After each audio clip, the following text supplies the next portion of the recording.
ओम नमो नारायण। जय जय सिया राम, जय सरयू मैया। मित्रों, आज मौनी अमावस्या है और आप श्री अयोध्या जी में पावन सलीला सरयू में मौनी अमावस्या का पवित्र स्नान देख रहे हैं। तमाम श्रद्धालु जो यहाँ आए हुए हैं वह किस ढंग से श्रद्धा भाव से मौनी स्नान कर रहे हैं। मित्रों, मौनी अमावस्या के पावन पर्व के विषय में हमारे धर्मशास्त्रों में गंगा स्नान करने का विशेष महत्व बताया गया है, परंतु आप तनिक भी विचलित न हो यदि आप गंगा स्नान नहीं कर पा रहे हैं।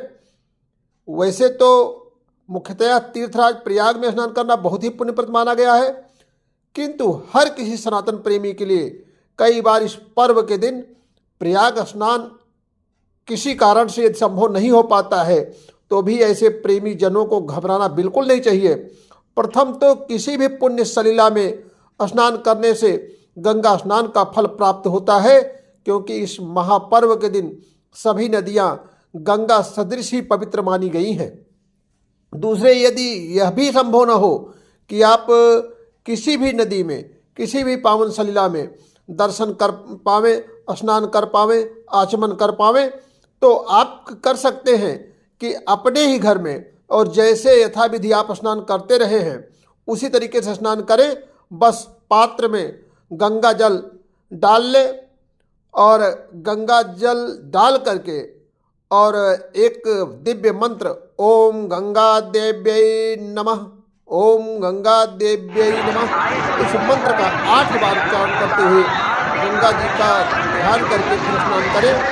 या इसके लिए एक और मंत्र बोल सकते हैं ओम गंगे च यमुना चैव गोदावरी सरस्वती नर्मदे सिंधु कावेरी जले अस्मिन् सन्निधिं कुरु।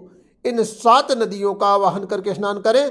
इस पवित्र मंत्र में ये 7 नदियाँ आ गई हैं, गंगे च यमुने चैव गोदावरी सरस्वती।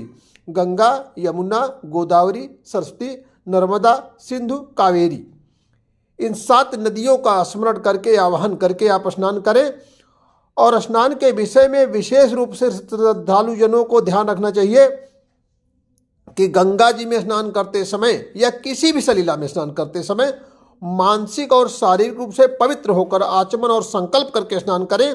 और स्नान करते समय 7 डुबकी लगाएं, किंतु डुबकी लगाते समय मन स्थित केवल गिनती करने में न लगी रहे कि 1 2 3 4 गिनते रहें, अपितु वह भगवत नाम स्मरण करते हुए भक्तिपूर्वक डुबकी लगाए।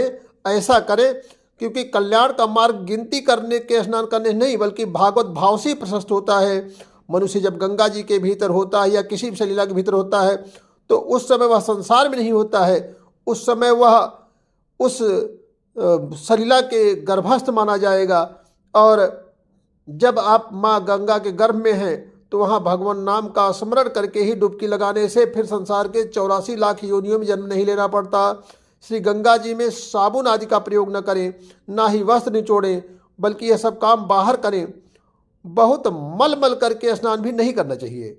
माँ गंगा के पवित्रता, दिव्यता और श्रेष्ठता का ध्यान रखें और संभव हो तो कल के दिन मौन व्रत धारण करें।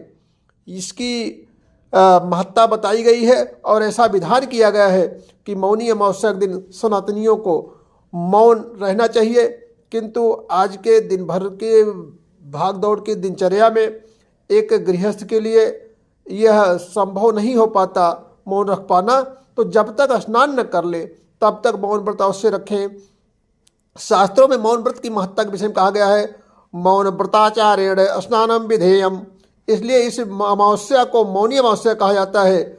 घर या तीर्थ में कहीं भी पर्व स्नान फल की समुचित प्रतिष्ठा के लिए तिल के साथ अनाज, द्रव्य, वस्त्र और जो भी उपयोगी चीज़ों हों उनका दान करना चाहिए। आंवले का दान भी इस दिन विशेष फलदायी माना गया है।